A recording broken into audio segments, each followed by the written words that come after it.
வணக்கம் ஜெயஹிந்த். இன்னைக்கு பாகிஸ்தான் ஆக்கிரமிப்பு ஜம்மு காஷ்மீர் பற்றி ஒரு மிக மிக முக்கியமான அப்டேட் பார்க்க போகிறோம்.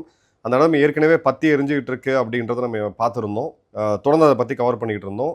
இப்போ வரக்கூடிய செய்திகள் படி அங்கே இருக்கக்கூடிய மக்களுக்கு அத்தியாவசிய தேவையான உணவு, மருந்தும் மற்றும் பெட்ரோல், டீசல் இதை தடுக்கக்கூடிய வேலையை பாகிஸ்தான் பார்த்துட்டு இருக்காங்க. உணவு பஞ்சம் ஏற்படக்கூடிய அளவுக்கு இப்போ நிலைமை மோசமாக இருக்குது. என்னன்றதை நம்ம டீட்டெயிலாக கொஞ்சம் பார்க்கலாம். இப்போ அவங்களுடைய அஃபிஷியல் ஊடகமான டான், ஏஎஃப்பி மற்றும் பிபிசி உருது இவங்க எல்லாருமே சிவிலியன்ஸ் அங்கே இருக்கக்கூடிய மக்களுக்கு அத்தியாவசிய தேவைகள் ஷார்ட்டேஜ் இருக்கிறத சொல்லியிருக்கிறாங்க. அதே மாதிரி பார்த்தீங்க அப்படின்னா அங்கே இருக்கக்கூடிய பிஸ்னஸஸ், முக்கியமான கடைகள், வணிக வளாகங்கள் எல்லாமே க்ளோஸ் ஆகிருக்கு. இப்போ இந்த பிளாக்கேடை இவங்க ஏன் பண்ணுறாங்கன்றதுக்கு முன்னாடி ஒரு குயிக்காக ஒரு ரீகேப் மட்டும் பார்த்துருவோம். ஜூன் 5ஆம் தேதி பாகிஸ்தானுடைய அரசாங்கம் ஜாக் அமைப்பு, அதாவது ஜாயிண்ட் அவாமி ஆக்ஷன் கமிட்டி 2023 உருவாக்கப்பட்டுச்சு. அங்கே இருக்கக்கூடிய மாணவர்கள், வக்கீல்கள், வணிகர்கள் இவங்க எல்லாம் ஒன்று சேர்ந்து, சிவில் ஆக்டிவிட்டீஸ்லாம் ஒன்று சேர்ந்து தங்களுடைய குரல், இவங்க தனிநாடு கேட்டு போராடலை, இல்லை இந்தியா கூட சேரணும்னு சொல்லலை. அந்த டைமில் தங்களுடைய குரலை ஃபார்மலைஸ் பண்ணுறதுக்கு ஒரு இயக்கம் வேணும்னு சொல்லிட்டு இதை ஆரம்பித்தாங்க. அதன் பிறகு இது ஜூன் 5ஆம் தேதி பாகிஸ்தான் அரசால் பயங்கரவாத அமைப்பாக பிரகடனப்படுத்தப்பட்டு தடை செய்யப்படுது. ஜூன் 7ஆம் தேதி 8ஆம் தேதி ராவல்கோட்டில் மிகப்பெரிய ஒரு போராட்டம் அப்படின்றது நினைக்குது. இதில் இந்த ஜாக் அமைப்போட எக்ஸிக்யூட்டிவ் மெம்பராக இருக்கக்கூடிய ஷஹீப் ஹபீப் அவர்கள் கொல்லப்படுறாரு. ஜூன் 9ஆம் தேதி அங்கே பிஓஜேக்கு முழுக்க ப்ரொட்டஸ்ட்டை வந்து இது பண்ணுறாங்க. முசஃபராபாத், பூஞ்ச், பாக், மீர்பூர் அப்படின்னு சொல்லி எல்லா இடத்துலையுமே அந்த போராட்டம் அப்படின்றது வெடிக்குது. பாகிஸ்தான் தன்னுடைய சென்ட்ரல் ஃபோர்ஸஸாக இருக்கக்கூடிய ரேஞ்சர்ஸ் மற்றும் ஃபெடரல் போலீஸை டிப்ளாய் பண்ணுறாங்க. பிறகு ஜூன் 9ஆம் தேதி ஒரு மிகப்பெரிய இன்டர்நெட் பிளாக்அவுட் நடக்குது. ஏன்னா அங்கே இருக்கக்கூடிய வீடியோக்கள், மக்கள் கொத்து கொத்தாக கொல்லப்படுறது, இது எல்லாமே சமூக ஊடகங்கள் வழியாக வெளியில் வந்து இந்தியாவுடைய மக்களால் இது உலகம் முழுக்க எடுத்துகிட்டு போகப்படுது அப்படின்றத பார்க்குறோம். ஸோ அந்த ஒரு ஈவெண்ட்டில் மட்டுமே கிட்டத்தட்ட 1,70,000 பேர் தெருவில் வந்து ஒரு நாள் முழுக்க போராடி இருக்காங்கன்னா வீரியம் என்ன அப்படின்றத பார்க்கலாம். ஜூன் 14 அங்கே இருக்கக்கூடிய, அதாவது பிரிட்டனில் இருக்கக்கூடிய காஷ்மீரிகள் இவங்க போய் பாகிஸ்தான் தூதரகத்துக்கு எதிராக போராடினாங்க. சரித்திரத்திலேயே முதல் முறையாக காஷ்மீரிகள் பாகிஸ்தான் தூதரகத்துக்கு எதிராக போராடினது இதுதான் முதல் முறை. 30 பிரிட்டிஷ் எம்பிக்கள் யூகேவுடைய ஃபாரின் ஆஃபீஸுக்கு கடிதம் எழுதுகிறாங்க. உடனடியாக அங்கே இன்டர்நெட் ரெஸ்டோர் பண்ணப்படணும், மக்கள் உரிமைகள் நிலைநாட்டப்படணும் அப்படின்னு சொல்லிட்டு. நான் ஏற்கனவே சொல்லியிருக்கேன், மீர்பூர் இஸ்லாமியர்களுடைய லாபி அப்படின்றது யூகேல மற்றும் ஐரோப்பாவில் ரொம்ப ஸ்ட்ராங்கானது. ஸோ குளோபல் அட்டென்ஷன் இதுக்கு கிடைக்கிது. ஜூன் 22ஆம் தேதி பள்ளி குழந்தைகள் மற்றும் பெண்கள் தாரார்கேல் அப்படின்ற இடம் மற்றும் ராவல்கோட் நகரத்தில் ப்ரொட்டஸ்டில் ஜாயின் பண்ணுறாங்க. கிட்டத்தட்ட 1500 பேர் வந்து கைது செய்கிறாங்க. கைது செய்த பிறகு ஜூன் 23 ஜாக் அமைப்பினர் டெட்லைனாக கொண்டு வராங்க. ஜூன் 22 காஷ்மீர் டயஸ்போரா பிரிட்டிஷ் பாராளுமன்றத்தில் ஒரு மிகப்பெரிய போராட்டத்தை எடுக்கிறாங்க. அதே நாள் அன்னைக்கு பார்த்தீங்க அப்படின்னா அந்த டெட்லைனை பாஸ் பண்ண பிறகு ஜாக்கோட அமைப்பினர் 1,00,000 பேரை திரட்டி போராட்டம் பண்ணுறதுக்கான முன்னெடுப்பு எடுக்கிறாங்க. இப்போ ஜூன் 26 வரக்கூடிய செய்திகள் படி அங்கேருந்து, அதாவது பாகிஸ்தானுடைய மெயின்லேண்ட்லேருந்து அவங்களுடைய ஆக்கிரமிப்பு காஷ்மீருக்கு போகக்கூடிய உணவு, மருந்து மற்றும் ஃபியூவல் சப்ளையை கட் பண்ணியிருக்கிறாங்க அப்படின்றது தெரிய வருது. இப்போது பாகிஸ்தான் அஃபிஷியலாக அதை டினை பண்ணாலும் பாகிஸ்தானுடைய பஞ்சாப் ப்ராவின்ஸ்லேருந்து இங்கே போகக்கூடிய வாகனங்கள், ஒரு ஹைவே வந்து கனெக்ட் ஆகும். அந்த ஹைவே முழுக்க பிளாக்கேட் ஆகிருக்கு அன்அஃபிஷியலாக அப்படின்றத சொல்கிறாங்க. இப்போ அவங்களுடைய ஊடகங்களும் இராணுவத்தோட ஐஎஸ்ஆர் மூலிமா தான் கண்ட்ரோல் பண்ணப்படுது. அவங்களுடைய ஓரளவுக்கு ரெப்யூட்டடாக இருக்கக்கூடிய ஒரு பத்திரிகை டான்லேயே இந்த இடத்துல disrupting food supply reachers protesters in level கூட, அதாவது போராட்டக்காரர்களுக்கு உணவு போகாமல் பார்த்துக்கிறோம்னா இது என்ன பைத்தியகாரத்தனம்னு யோசிக்கணும். இப்போ உணவு வந்து போராட்டக்காரர்களுக்கு, போராடாதவங்களுக்கு தனியாக பிரித்து அனுப்புகிறாங்களா? கிடையாது. ஒரே உணவு ஒரே லாரியில் தான் போக போகுது. அங்கே இருக்கக்கூடிய மளிகை கடைகளுக்கு போய் பிறகு மக்களுக்கு போக போகுது. ஸோ இவங்க பட்டினி போட்டு இவங்க போராட்டத்தை, இவங்களை வந்து லிட்டரலாக சொன்னோம் அப்படின்னா இவங்களை பட்டினியில் வச்சு இந்த போராட்டத்தை சால்வ் பண்ணணும்னு இவங்க பார்க்குறாங்க. இப்போது முசஃபராபாத்தில் இருக்கக்கூடிய முகமது மஸ்கின், ஒரு கிரவுண்டில் இருக்கக்கூடிய ஒரு ஆள், அவர் என்ன சொல்கிறாருன்னு பார்த்தீங்கன்னா, எனக்கு தேவையான சுகர் மெடிசனை நான் தேடிக்கிட்டு இருக்கேன், எந்த கடையிலையுமே கிடைக்கல அப்படிங்கிறாரு. ஸோ சுகர் மெடிசன் சாப்பிடல அப்படின்னா ஒரு நீரிழிவு நோயாளிக்கு என்ன ஆகும்ன்றது நம்ம எல்லாருக்குமே தெரியும். கம்ப்ளீட்டாக எக்கனாமிக் வந்து அங்கே பேரலைஸ் ஆகிருக்கு. அன்றாடம் கூலி வேலை செய்யக்கூடிய சில பொதுமக்கள், அங்கே இருக்கக்கூடிய ஒருத்தர் பேட்டி கொடுக்குறாரு, இக்லாக் அகமத் அப்படின்றவர். ஜூன் 9ஆம் தேதியிலிருந்து நாங்கள் ₹1 கூட சம்பாதிக்கல. டிரான்ஸ்போர்ட் ஆப்ரேட்டர்ஸ், ஸ்மால் பிஸ்னஸ் இவங்க எல்லாருமே கடந்த ஒரு மாதமாக போராட்டத்தில் இருக்கிறதுனால எங்களுக்கு எதுவுமே கிடைக்கல, எங்களுக்கு வந்து வருமானமே இல்லை அப்படிங்கிறாங்க.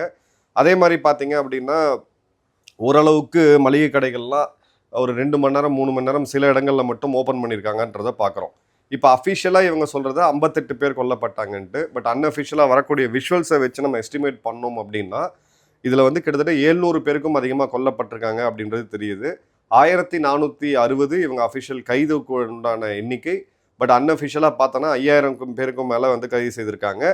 அதே மாதிரி 150 ப்ரொட்டஸ்டர்ஸ், அதாவது இந்த போராட்டத்தில் பங்கேற்கக்கூடிய தனிநபர்களை அவங்களுடைய அரசியல் சாசனம் ஷெட்யூல் 5 பயன்படுத்தி பயங்கரவாதிகள் அப்படின்னு சொல்லி டிக்ளேர் பண்ணியிருக்கிறாங்க. பாகிஸ்தான் ரேஞ்சர்ஸ் இப்போ ஜென்ரலாக சென்ட்ரல் போலீஸ்லாம் போனாங்கன்னா ஒரு குறிப்பிட்ட டைமுக்கு மட்டும்தான் இருப்பாங்க. இப்போ அவங்க பெர்மனண்டாக இருக்கக்கூடிய நிலைமை அப்படின்றது வருது. இப்போது அவங்களுடைய கோரிக்கை தான் என்ன? இப்போ நல்ல கவனிங்க, 36 பாயிண்ட் அவங்க கோரிக்கை. இதில் இந்த 12 ரிசர்வ்டு சீட்டு இதுதான் ரொம்ப மிக முக்கியமான பாயிண்ட். அதாவது என்னென்னா இவங்களுடைய பாகிஸ்தானுடைய ஆக்கிரமிப்பு காஷ்மீருக்குன்னு ஒரு தனி பாராளுமன்றம் இருக்குது. அதுக்கு பேருக்கு ஒரு பிரதமரையும் வச்சுருக்காங்க. இப்போ அந்த தேர்தல் வந்து இப்போ நடக்க போகுது ஜூலை மாதம். இந்த இடத்துல ஜாக் அமைப்பினர் தான் மிகப்பெரிய வெற்றியை பெற்றிருப்பாங்க. ஆனால் இங்கே இருக்கக்கூடிய காஷ்மீரிகள் அகதிகளாக வெளியேறிய காஷ்மீரிகளுக்கு அப்படின்னு சொல்லி ஒரு 12 சீட்டை வந்து ரிசர்வ் பண்ணியிருக்காங்க. அதை இவங்க என்ன ஆக்சுவலாக கிரவுண்டில் பண்ணுறாங்கன்னு பார்த்தீங்கன்னா பஞ்சாப் மற்றும் சிந்தில் இருக்கக்கூடிய இவங்களுடைய டைனாஸ்டிக் பாலிடிக்ஸ் குடும்ப கட்சிகளுடைய ஆட்களை தான் இங்கே போடுறாங்க. ஸோ அவங்க வந்து காஷ்மீரிகள் சொந்த மாநிலத்தை விட்டு வேறு மாநிலத்துக்கு போனவங்க, இந்த பேக்ரவுண்ட் வெரிஃபிகேஷன்லாம் எதுவுமே கிடையாது. ஸோ எப்போ வேணாலும் அவங்களால அந்த பாராளுமன்றத்தை கலைக்க முடியும், அதை வந்து கண்ட்ரோலில் வைக்க முடியும். ரெண்டாவது பிஓஜேகேவுடைய 13வது அமெண்ட்மெண்ட்டு, இவங்களுடைய கான்ஸ்டியூஷனில் 13வது அமெண்ட்மெண்ட்டு, அதில் வந்து அங்கே இருக்கக்கூடிய மலைவாழ் மக்கள் வேறு யாரும் வெளியிலேருந்து வந்து நிலம் வாங்கக்கூடாது அப்படின்ற பல ரூல்ஸ் இருக்குது. இப்போ நம்ம பார்த்தோம் அப்படின்னா நம்மளுடைய காஷ்மீர் மாநிலத்தில் இந்த மாதிரியான ரூல்ஸ் இருக்குது. அதை வந்து டைல்யூட் பண்ணி அங்கே இருக்கக்கூடிய பெரிய செல்வந்தர்கள், பிஸ்னஸ்மேன், அங்கே இருக்கக்கூடிய ஓய்வு பெற்ற அதிகாரிகள், அட்மினிஸ்ட்ரேட்டிவ் அதிகாரிகள், இராணுவ அதிகாரிகள்னு சொல்லி எல்லாருமே அங்கே நிலம் வாங்கிட்டு இருக்காங்க. அதன் பிறகு பார்த்தீங்க அப்படின்னா கில்கிட் பால்டிஸ்தானில் இருக்கிற அளவுக்கு அதே அளவுக்கான கோதுமை விலையை வந்து கொடுக்கணும். இது ரொம்ப அடிப்படை. அதே மாதிரி மங்களா டேம் மற்றும் நீலம் பவர் பிளான்ட்டில் இருக்கக்கூடிய அந்த ரெவென்யூ, அதன் மூலிமா சீன நிறுவனங்கள் நடத்திக்கிட்டு இருக்காங்க. அதில் வரக்கூடிய வருமானத்தில் அவங்களுக்கு ஒரு ஷேர் இருக்குன்ற பேரில் தான் இந்த சீன நிறுவனங்கள்லாம் போய் கான்ட்ராக்ட் போட்டாங்க. அந்த வருமானத்தில் எந்த ஷேரும் இவங்களுக்கு வந்து கொடுக்கறது கிடையாது. அதே மாதிரி எலைட் ப்ரிவிலேஜஸ், பாடி கார்ட்ஸு, வண்டி, வாகனம் சொல்லி அங்கே இருக்கக்கூடிய அரசியல்வாதிகள் மற்றும் பியூரோக்ராட்ஸுக்கு எக்கச்சக்கமான ப்ரிவிலேஜஸ் இருக்குது. அதை கட் பண்ணணும். அதே மாதிரி டால் பிளாஸா, அங்கே இருக்கக்கூடிய சுங்கவரி சாலையில் இருக்கக்கூடிய சுங்கவரி வளாகங்களை எடுக்கணும். ரிஃபார்ம் ஜுடிஷரி மற்றும் வந்து அங்கே இருக்கக்கூடிய காஷ்மீரிகளுக்கு மத்திய அரசாங்கத்தில் கோட்டா வேணும் அப்படின்றது தான் இவங்களுடைய தேவை. இப்போ எந்த இடத்துலையுமே அவங்க வந்து இந்தியா கிட்ட போகணும்னு சொல்லி போராடல, இல்லை தனிநாடு கேட்டு போராடல, விடுதலை போராட்டமெல்லாம் எடுக்கல. அடிப்படை தேவைகளை எடுத்திருக்கிறாங்க. ஆனால் இந்த முட்டாள்கள் ஹேண்டில் பண்ணக்கூடியதில் பார்க்கும் பொழுது 2023 நடந்த போராட்டம் போது முதல் முறையாக இந்திய கொடிகளை சில இடங்களில் பார்க்க முடிஞ்சது. இப்போ இதை தெளிவாகவே அவங்க முன்னெடுக்கிறாங்க. வழக்கம் போல் இது இந்தியாவோட ரா தான் செய்துன்னு சொல்லி இவங்க வந்து அங்கே லோக்கலில் இருக்கக்கூடிய இடங்களில் பிரச்சாரத்தை பண்ணிகிட்டு இருக்காங்க. யார் பண்ணாலும் இவங்க வந்து இந்தியாவுடைய கைக்கூலிகள் அப்படின்னு சொல்லக்கூடிய நிலைமை இருக்குது. இப்போ இவங்களோட 2 largest party PMLN Nawaz Sharif மற்றும் PPP பிலாவல் பூட்டோ மற்றும் ஜர்தாரி, இவங்க ப்ரொட்டஸ்டர்ஸை நீங்கள் வந்து போராட்டத்தை கைவிடணும் அப்படின்னு கோரிக்கை விடுக்கல, ஆர்டர். 2 கட்சிகள் நீங்கள் மக்கள் போராட்டத்துக்காக நிற்கணும், இல்லை அட்லீஸ்ட் நீங்கள் போய் பேசலாம். ஸோ 2 கட்சிகள், பிரதான கட்சிகளுமே போராட்டத்தை கைவிடணும்னு சொல்லி கிட்டத்தட்ட எச்சரிக்கிற துணையில் பேசுகிறாங்க. இராணுவம் இவங்களை வந்து கிராக் டவுன் பண்ணுது, இவங்களுடைய அந்த மத்திய அரசாங்கமும் வந்து இவங்களை கிராக் டவுன் பண்ணுது அப்படின்றத பார்க்குறோம்.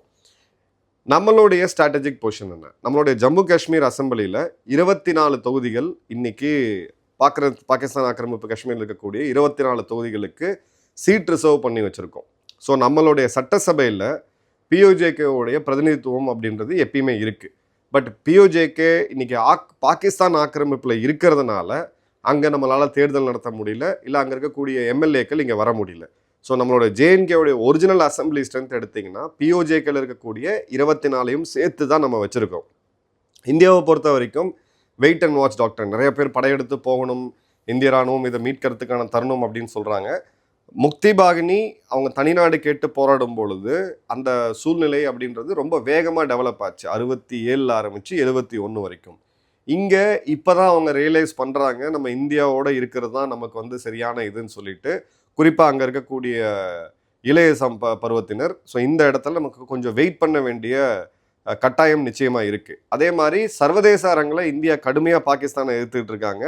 சீபக் நம்மளுடைய கில்கிட் பால்டிஸ்தான்லேருந்து உள்ளே போகிறதுனால அதையும் நம்ம எதிர்த்துட்டு இருக்கிறோம் அப்படின்றத பார்க்குறோம். ஸோ கிழக்கு பாகிஸ்தானில் ஆப்ரேஷன் சர்ச் லைட்டுன்ற பேரில் எவ்வளோ மக்களை இவங்க கொண்டு குவிச்சாங்கன்றதை அன்றைக்கி வரலாறு படித்தவங்களுக்கு நல்லா தெரியும். அதே மாதிரியான ஒரு நிலைமையில் அந்த வேகத்தில் இல்லாமல் சொட்டு கொஞ்சம் வேகம் கம்மியாகி இவங்க போயிட்டுருக்காங்க அப்படின்றத பார்க்குறோம். இதில் மிகப்பெரிய பாதிப்பு அடைய போகிறது சைனா.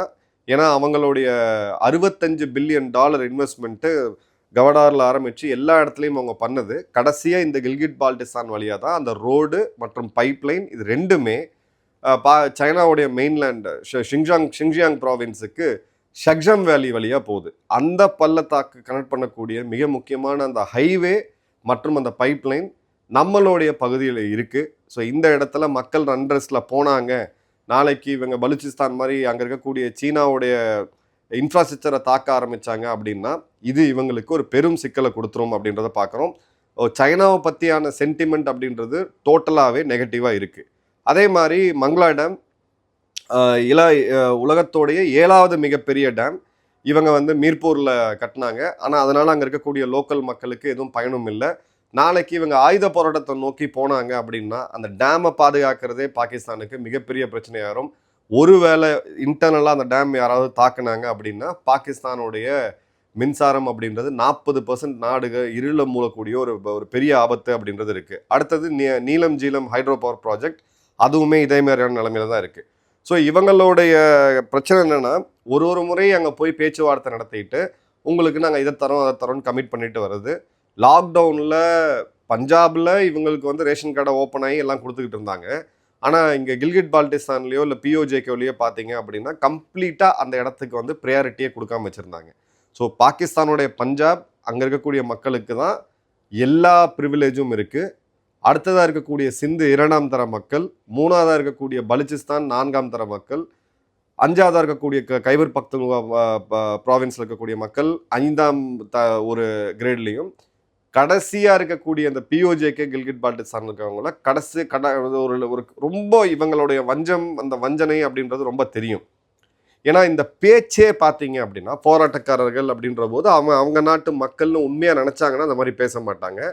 அவங்கள ரொம்ப தரக்குறைவாக இன ரீதியாக இவங்களை வந்து இன்ஃபீரியராக காமிக்கிறது, துரோகிகள்னு சொல்கிறதுன்னு சொல்லி நிறையா வேலை இவங்க பண்ணிகிட்டு இருக்காங்க. இப்போ இவங்ககிட்ட இதை சரி பண்ணுறதுக்கான பணம் இருக்கா? இல்லை. இப்போ இந்த மின்சாரத்தை சப்சிடி கொடுக்க முடியுமா? கொடுக்க முடியாது. ஏன்னா சீன நிறுவனத்துலேருந்து வாங்கிட்டு இருக்காங்க. கோதுமையில் ஏதாவது சப்சிடி கொடுக்க முடியும். IMFல கடன் வாங்கியாச்சு, அதையும் கொடுக்க முடியாது. இந்த 12 சீட்டை ஒருவேளை அந்த ரிசர்வேஷனை கேன்சல் பண்ணுறாங்க, இவங்களுடைய ஆட்கள் அங்கே போல சட்டசபைக்கு அப்படின்ற பட்சத்தில் இந்த நாடு இந்தியா கிட்ட டக்குன்னு போய் சேர்ந்துருவாங்க அப்படின்ற பெரிய பயமும் இருக்குது. ஸோ எல்லாத்தையும் நம்ம கனெக்ட் பண்ணி பார்த்தோம் அப்படின்னா ஒரு கிளியர் கட்டான கம்யூனிகேஷன் வார் அங்கே போயிட்டுருக்கு. பட் அதோட வீடியோஸ் எல்லாம் வெளியில் வரக்கூடிய அளவுக்கு கட் பண்ணிகிட்டு இருக்காங்க. சிவிலியன் கேஷுவலிட்டிஸ் அதிகமாக இருக்குது. இப்போது மாஸ் மொபிலைசேஷன் பண்ணக்கூடாது, அப்போ இவங்களை பட்னி போடுங்க அப்படின்றது. அன்றாட மனிதனுக்கு தேவையான காற்று, உணவு, மருந்து மற்றும் உடை இது எல்லாத்துலேயும் பிரச்சனை வந்துச்சுன்னா இந்த போராட்டம் மிகப்பெரிய லெவலில் போகும்னு சொல்லி அடிப்படை புத்தகங்களை சோஷியலிஸ்டம் புத்தகங்களை படித்தாலே வந்து நிச்சயமாக தெரியும். ஆனால் இந்த முட்டாள்கள் நினைக்கிறது டோட்டலாக இவங்களை வந்து புல்டோஸ் பண்ணி நம்ம ஒரு பெரிய இதை கொண்டு வந்துடலாம் அப்படின்றது தான். ஸோ இந்த போராட்டம் இப்போ அடுத்த கட்டத்தை நோக்கி போகுது. பிளாக்கேடை அன்அஃபிஷியலாக இவங்க பண்ணிகிட்டு இருக்காங்க. அங்கே உள்ளே போகக்கூடிய வண்டிகளை தடுத்து கிட்டத்தட்ட 600-700 வாகனங்கள் க்யூவில் நிற்கக்கூடியது நம்ம பார்க்க முடியுது. அதே மாதிரி இப்போது ஜூன் மாதத்துக்கு பிறகு அங்கே இருக்கக்கூடிய ஆப்பிள் அறுவடை நடக்கும். ஆப்பிள் ஃபார்மர்ஸ் வந்து உள்ளே வருவாங்க. அப்போ வரும்போது இந்த போராட்டம் அப்படின்றது அது தடைப்பட்டுச்சு அப்படின்னா இன்னும் அடுத்த கட்டத்தை நோக்கி போகும் அப்படின்னு பார்க்கலாம். தவறுகளில் திருந்துற நாடு பாகிஸ்தான் கிடையாது. பிஓஜேக்கு வெகு விரைவில் இந்தியாவை நோக்கி வரத்துக்கான எல்லா அரசியல் சூழ்நிலைகளும் இருக்குது. என்ன நடக்குன்றதை பார்ப்போம். நன்றி, வணக்கம், ஜெயன்.